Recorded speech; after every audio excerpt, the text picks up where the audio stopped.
Jadi kita harus mulai arahkan pandangan kita gini, kita ini mau kemana sih? Ya kan, tujuan hidup kita ini mau kemana? Gitu ya. Nah, ya ini jalan yang kau tempuh, perhatikan itu. Dikatakan di sini kembalilah hai anak darah Israel. Kembalilah hai anak darah Israel.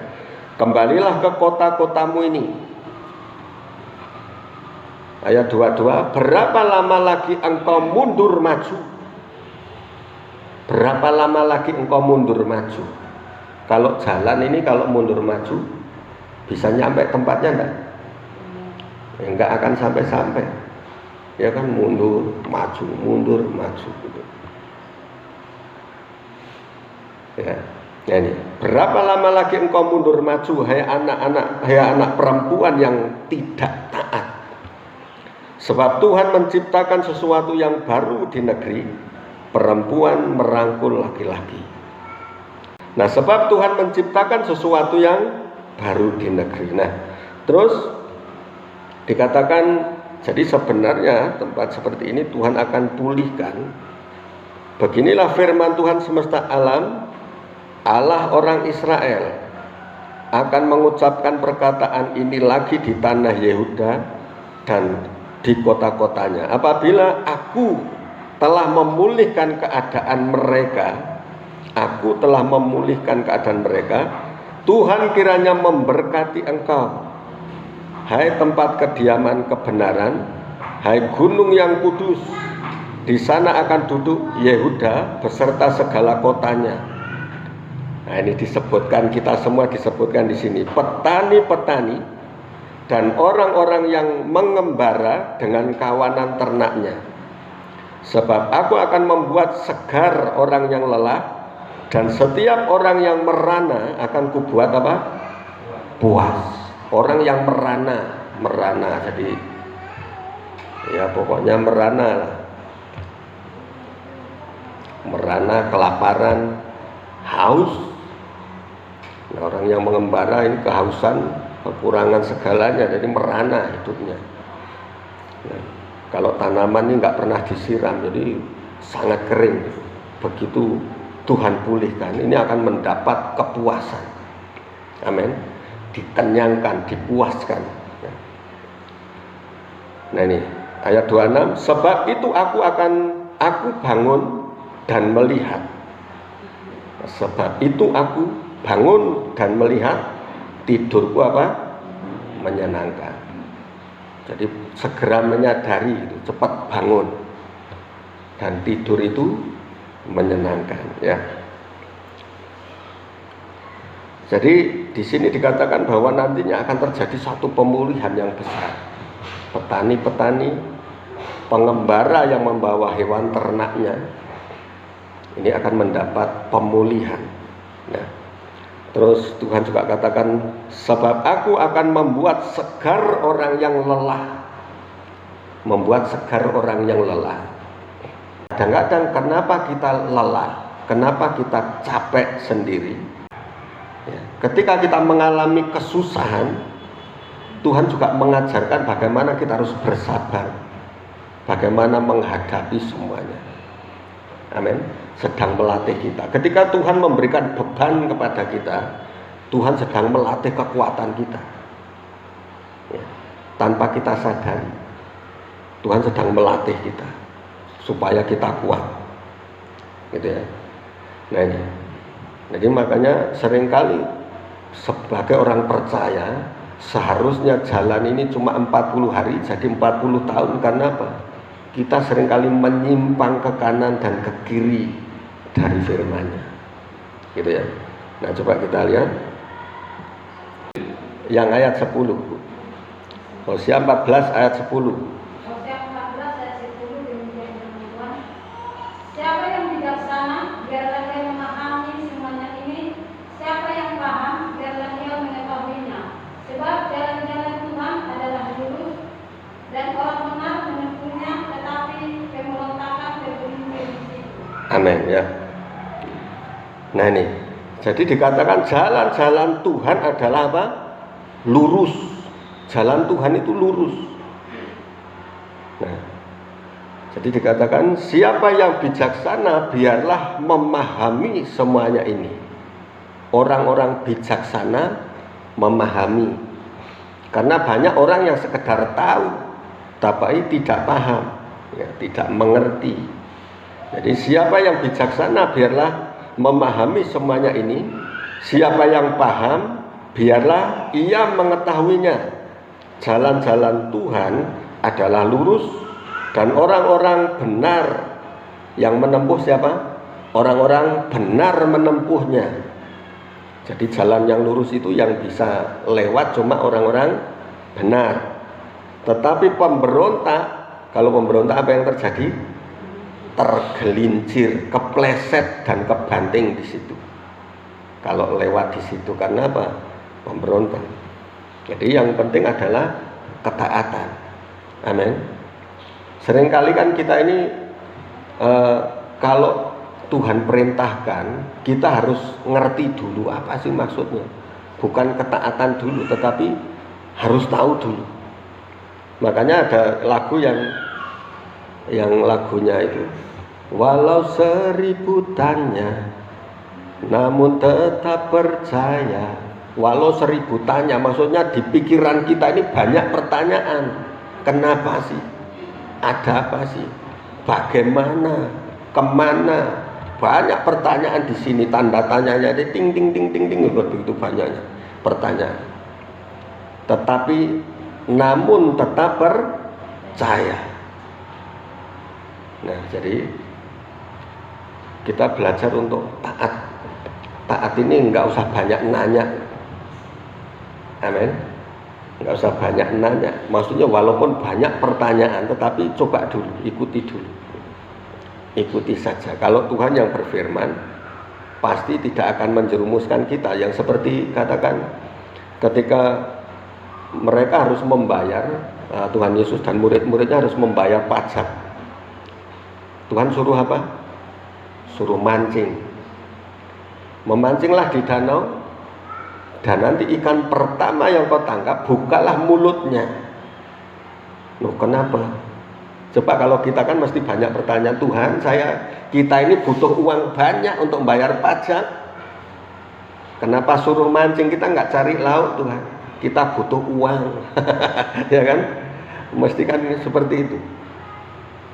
Tetapi muridnya ini taat. Pokoknya Tuhan suruh mancing, mancing aja. Suruh mancing. Begitu mancing, dapat ikan yang pertama cukup besar, langsung dibuka mulutnya, keluarlah uang. Ya memang ada uangnya, jadi memang sangat ajaib. Kita disuruh sesuatu yang tidak masuk akal. Saya kira kalau kita masih pakai ini dulu, ngapain? Ini bangkai, tidak boleh, ya kan? Tetapi karena Tuhan perintahkan, maka apa? Berkatnya terjadi dari situ. Ya. Nah ini, jadi seringkali karena ketidaktaatan kita itu yang membuat seperti tadi, orang fasik tergelincir, pemberontak itu tergelincir. Kalau orang yang benar melaluinya, menempuhnya. Yang pernah saya ceritakan, ada seorang hamba Tuhan, ketika keluarganya ini butuh belanjaan yang banyak, terus disuruh ke mall. Kalau di sini apa, mall yang besar, Jamtos, ya kan? Suruh ke Jamtos. Pendeta ke Jamtos belanja. Oh Tuhan, saya tidak punya uang. Itu tidak ada uang sama sekali. Terus tiba-tiba, udah pokoknya berangkat. Waktu dia doa itu dapat jawaban Tuhan, berangkat saja. Pokoknya belanja, ambil apa yang kamu perlu. Ambil, ada susu, ada macam-macam bahan makanan, segala macam diambil sampai sekeranjang penuh. Nah, tiba giliran ini ngantri panjang, ini belum ada mujizat juga, nggak ada orang ngasih uang di situ. Sampai giliran dia masih bingung, dia gini, gimana ini bayarnya ini, ya kan? Coba kalau kita, ya kan, gimana bayarnya? Tiba-tiba masuk giliran dia persis di depan kasir, tiba-tiba langsung ting dong, ada pengumuman. Ya kan, langsung selamat bagi Anda yang ada di nomor sekian, di barisan antrian nomor sekian, karena berapapun belanjaan Anda kali ini akan digratiskan. Selamat gitu. Jadi kenapa kok ada gratisan? Ternyata pas malam itu, pas jamnya ulang tahunnya mall itu, digratiskan semua. Pokoknya yang ngantri di jam itu langsung dapat gratisan. Wah, apa enggak haleluya. Ya kan? Itu karena ketaatan. Kalau kita tidak taat ya mungkin yang sudah punya uang, sudah siap, nggak terlalu terasa ini ya. Tapi dia yang benar-benar nggak punya uang terus disuruh untuk taat, dan dia taat dan akhirnya mendapat berkat yang besar ini. Nah ini makanya orang yang benar itu selalu mendapat pertolongan yang besar. Walaupun kalau jalan Tuhan ini lurus, namanya lurus itu bukan berarti terus datar semua, ya kan? Bukan berarti datar lurus kenceng gitu, enggak. Namanya lurus ini walaupun naik pokoknya lurus, tapi nanti sampai sana entah gini lagi, pokoknya lurus saja, ya kan? Nah itu pasti dihadapi. Amin. Nah ini, jadi seperti yang lagu katakan bahwa bahwa langit tak selalu biru, ya kan? Jalan Tuhan tidak selalu rata, tetapi Tuhan berjanji bahwa Tuhan selalu menyertai, dan Tuhan memberi kekuatan. Amin. Nah ini, jadi ini yang kami pernah berdoa, terus Tuhan sampaikan tentang hal ini. Bagaimana sih gereja-gereja Tuhan di Indonesia di zaman-zaman sekarang ini? Tuhan tunjukkan ada dua tipe gereja. Yang pertama, gereja yang begitu besar, dan Tuhan katakan mereka hanya menyembah patungnya Yesus. Mereka hanya menyembah patungnya Tuhan Yesus. Tetapi ada juga yang gereja yang besar, yang sudah maju atau aliran karismatik, tetapi ada yang kebablasan juga. Itu yang Tuhan mau ingatkan. Jadi kita harus sesuai jalannya, jangan terlalu kenceng, tapi juga jangan sampai terlambat. Amin. Harus tepat waktu.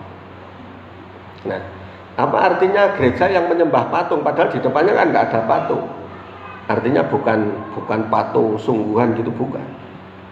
Artinya menyembah patung ini kalau di dalam Alkitab, di pengkhotbah, di Amsal itu dikatakan bahwa orang yang menyembah patung ini apa? Punya mata tapi tidak bisa melihat, punya telinga tetapi tidak bisa mendengar, punya tangan tapi tidak bisa berbuat apa-apa. Artinya apa? Menyembah Tuhan yang nggak bisa apa-apa. Berarti bukan Yesus yang sebenarnya, Yesus yang patung itu tadi. Artinya apa? Ada orang sakit masih bingung ini cari tolong kemana. Padahal seharusnya kita cukup berdoa, pertolongan itu hanya dari Tuhan. Amin. Pertolongan dari Tuhan, walaupun dengan perantara dokter kalau Tuhan nggak campur tangan, nggak mungkin bisa sembuh. Amin. Nah ini, yang artinya menyembah patung, menyembah Yesus tapi dalam bentuk patungnya saja, yaitu Yesus yang tidak bisa berbuat apa-apa. Sebenarnya bukan Tuhan nggak berkuasa, Tuhan berkuasa. Yang membatasi siapa? Pikiran orang-orang itu sendiri. Karena takut melakukan seperti Matius 7 dikatakan bahwa bukan orang yang berseru kepadaku Tuhan, yang melakukan mujizat, yang melakukan nubuat demi namamu, takut kena ayat ini. Dipikir kalau orang melakukan mujizat ini malah palsu. Nah itu salahnya di situ. Padahal gereja yang benar itu yang pertama yang harus kita lihat, mujizat yang terbesar itu apa? Dimulai dari perubahan hidup kita menjadi baru. Amin. Kalau tidak pernah mengalami mujizat yang besar ini, bagaimana mengalami mujizat-mujizat yang lain? perubahan yang besar dulu harus terjadi, yaitu perubahan hidup kita. Dan saya pelajari kenapa banyak gereja yang Tuhan nggak percayakan kuasa dan mujizatnya. Nah, padahal orang-orangnya punya potensi. Saya lihat, kenapa sih saya ngajar orang ini cuma 3 bulan, punya karunia yang luar biasa, langsung dipercayakan. Terus ini beda lagi, kok lama? Ternyata apa? Tuhan lihatnya dari karakternya dulu, ada perubahan hidup enggak? Tuhan mau percayakan sesuatu yang besar, itu tentunya akan melihat dulu, kalau ini diberi kepercayaan, kira-kira memuliakan nama Tuhan atau justru memalukan nama Tuhan. Ya. Nah ini, karena banyak orang yang memakai nama Tuhan, tetapi tidak dipakai oleh Tuhan. Amin. Yang benar kita ini harusnya dipakai oleh Tuhan, gitu ya. Nah ini, jadi jalan Tuhan itu lurus. Lurus bukan berarti datar semua, rata, bukan. Tetapi jalan Tuhan itu lurus, arahnya itu lurus ke Tuhan. Dan kadang-kadang ya turunan, kadang-kadang tanjakan, kadang-kadang terjal, kadang-kadang rata. Nggak mesti, karena di dalam Tuhan itu selalu ada nilai-nilai seninya, ya kan? Ada nilai-nilai kehidupan. Jadi kita nggak melulu nanjak terus, terjal terus, enggak juga. Tuhan mau kita ini dapat penghiburan, kita dapat sukacita. Tetapi ada kalanya kita dilatih juga untuk kuat, untuk sabar, untuk menghadapi tekanan, ya. Tapi sebenarnya tujuan Tuhan adalah tetap untuk yang terbaik untuk kita. Amin. Nah, jalan Tuhan itu lurus, tetapi gini, Amsal 16 ayat 25 dikatakan ada jalan yang disangka lurus tetapi ujungnya maut. Ada jalan yang disangka lurus tetapi ujungnya maut. Nah, jadi menurut orang ini lurus. Makanya jangan cepat percaya kalau ada orang bilang inilah jalan yang benar, inilah jalan yang lurus. Jangan langsung percaya. Nah, tetapi ujungnya menuju maut. Jadi kelihatannya baik, kelihatannya bagus, tetapi membawa kita kepada maut. Nah, Amsal 21 ayat 2 dikatakan setiap jalan adalah lurus menurut pandangannya sendiri, tetapi Tuhanlah yang menguji hati. Nah, ini seringkali kita orang percaya ini memilih jalannya sendiri, ya, memilih jalannya sendiri. Jadi lurus menurut pandangannya sendiri, benar menurut pandangannya sendiri. Jadi benarnya menurut pandangannya sendiri, bukan apa kata Tuhan. Nah, jadi setiap jalan adalah lurus menurut pandangannya sendiri, tetapi Tuhanlah yang menguji hati.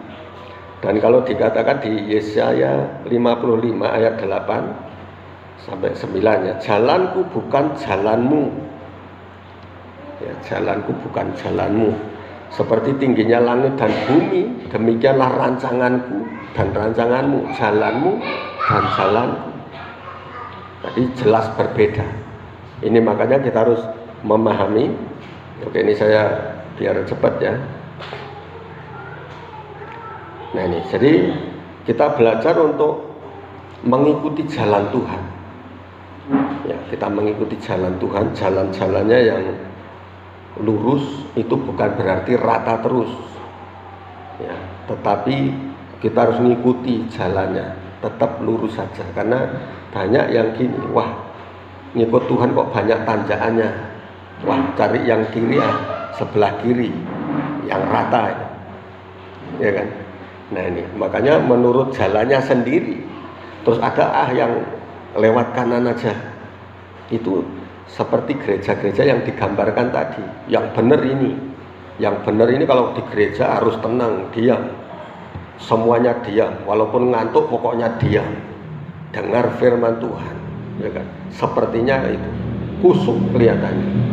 Diam, tenang. Nah Nah itu kan nurut jalannya sendiri. Terus ada yang gereja itu yang benar pokoknya harus tepuk-tepuk, harus jingkrak-jingkrak, mau naik-naik meja juga boleh. Nah ini kebablasan juga, ya kan? Karena pernah ada tuh yang kayak gitu. Jadi karena katanya kepenuhan roh, tapi tiba-tiba naik meja itu, nongkrong di meja. Wah, ya. Nah, wah ini kelewatan juga. Itu ya. Jadi harus tahu standarnya. Karena Roh Kudus ini ya memang membebaskan setiap manusia. Bagaimana menyembah mau berdoa itu bebas. Sebenarnya nggak ada aturannya kan. Yang seperti diajarkan anak-anak sekolah minggu dulu. Kalau berdoa apa? Lipat tangan, tutup mata. Yang ngajari siapa? Tuhan Yesus apakah ngajari seperti itu? Enggak, yang ditutup apanya? Pintu. Masuklah kamar, tutuplah pintu. Nah kalau yang berdoa memang sudah belajar fokus. Yang gurunya itu kan orang Amerika itu, jadi cuma oh my God, my God, my God, cuma gitu. Ya saya bisa Inggrisnya juga itu. Oh my God, my God, Jesus. Sambil mundar-mandir. Tetapi dalam setiap doanya itu selalu mendapat inspirasi, mendapat ilham roh. Nah makanya banyak orang yang menyepelekan ketika berbahasa roh. Sandalama, sikaraba-raba. Ada yang menyepelekan, saya juga bisa katanya. Nah gini bisa. Masalahnya bukan bisa atau tidak. Tetapi setiap kali kita berbahasa roh, benar-benar kita kontak dengan Tuhan atau tidak, bisa komunikasi dengan Tuhan atau tidak. Apa yang kita dapat dari bahasa roh itu, ya, itu yang penting. Amin. Nah ini jadi soal bahasa itu memang kayaknya gampang ditiru, tapi bukan berarti gampang loh. Kalau yang asli, ini pernah yang saya pernah cerita mungkin ya, yang ada seorang anak Tuhan tiba-tiba telepon saya. Nah seorang ibu-ibu ini telepon, Pak tolong doakan Pak. Kenapa Bu? Ini bapaknya sakit. Lu sakit apa? Sakit jantung ini. Udah. Oke Bu, kita doa. Nah ternyata anaknya juga ikut. Terus maaf ini ibu dari gereja mana? Saya dari gereja Protestan. Anaknya dari karismatik, ya kan? Oke, kita akan berdoa sama-sama lewat video nih, saya bilang. Belum lewat video waktu itu. Cuma lewat telepon, nah, jadi konferen gitu ya, konferen doa, nah, lewat video. Nah, waktu kami berdoa, tiba-tiba anaknya tumbang, sudah tumbang, terus mulai apa? Dia bilangnya komat kamit sendiri katanya. Komat kamit sendiri, nah terus malah ditengkingi, dalam nama Yesus, darah Yesus, dalam nama Yesus, keluar katanya. Tambah kenceng dia, wah, tambah ngomel-ngomel. Terus begitu komat kami gimana sih Bu? Coba lihat pakai video saya bilang. Videonya buka, saya video call langsung. Begitu saya lihat bahasanya ini bahasa roh. Segera lama-lama ya mulai gitu kan. Nah, terus saya mulai ketawa. Mulai ketawanya gini, ini kepenuhan Roh Kudus Bu, jangan diusir. Ini bukan setan saya bilang. Loh nggak bahaya Pak? Oh justru bagus saya bilang. Justru bagus.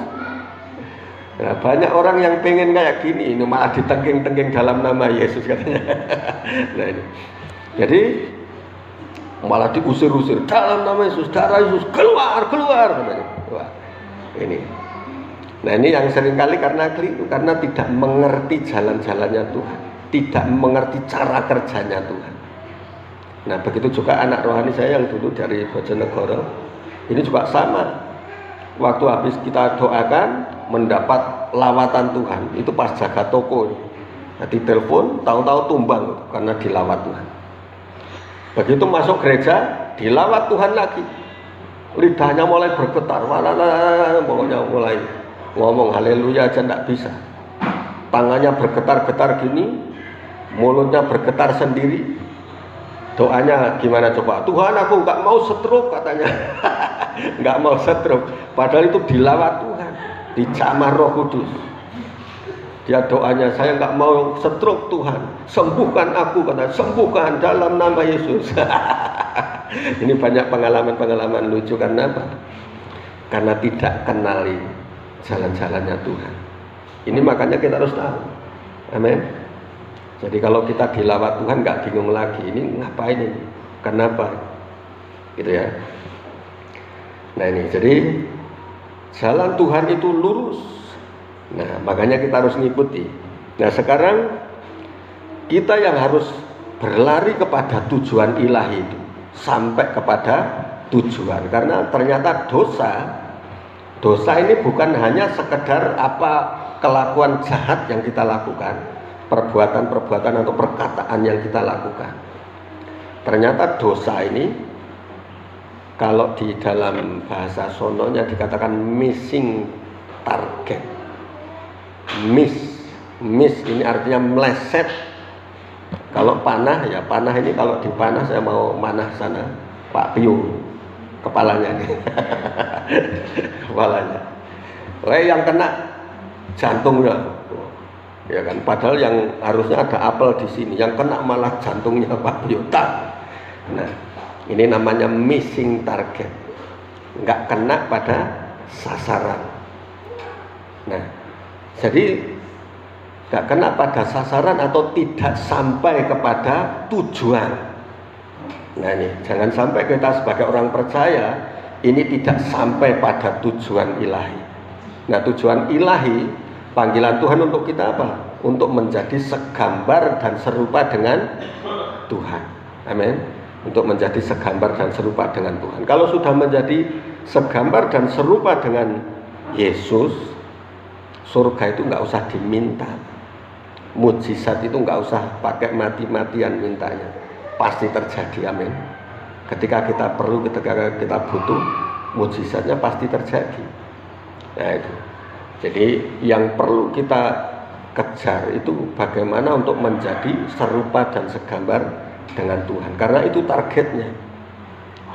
Kalau sudah menjadi serupa dan segambar dengan Yesus, memiliki ketaatan, kasih, kesabaran, nah maka kita akan nggak usah ngoyo lagi, surga sudah pasti menjadi milik kita. Amin. Nah ini, nah jadi setiap hari kita dihadapkan dengan kutub atau berkat, mana yang kita pilih. Nah ini jalan yang lurus yang harus kita tempuh, ya kan. Jadi ada lagu zaman dulu, di dalam dunia ada dua jalan, lebar dan sempit, mana kau pilih? Yang lebar api, jiwamu mati, tapi yang sempit Tuhan berkati. Amin. Pengen yang temannya cantik-cantik, ganteng-ganteng, kalau di sana nanti. Karena gini, ternyata yang lebar itu banyak tuh penyanyi-penyanyi, bintang-bintang film, ya kan, cantik-cantik mereka. Ada yang pengen ikut ke sana? Enggak. Sudah ikut yang hitam-hitam, yang kosong-kosong, tak apa-apa lah, yang penting masuk surga. Amin. Nah ini, jadi memang surga ini pintunya sesak sekali, pintunya sesak. Jadi maaf saja untuk yang gendut-gendut. Yang gendut nggak bisa masuk surga karena pintunya sesak. Maaf, bukan badannya, maksudnya pintu sesak ini karena sangat sulit. Amin. Karena sangat sulit untuk ditempuh, ya. Nah makanya harus kurangi berat badannya. Ya. Karena firman Tuhan katakan, lewatlah pintu yang sesak itu, lewatlah pintu yang sesak. Nah ini supaya sampai kepada surga. Amin. Kepada jalan Tuhan ini sesak. Artinya apa? Enggak semua orang bisa melewati itu. Tidak semua orang mau di jalan itu. Bahkan kita seringkali berseberangan dengan banyak orang. Ya, dengan banyak orang. Makanya ada satu lagu yang sampai berkata, tetap ku ikut walau sendiri, tetap ku ikut walau sendiri.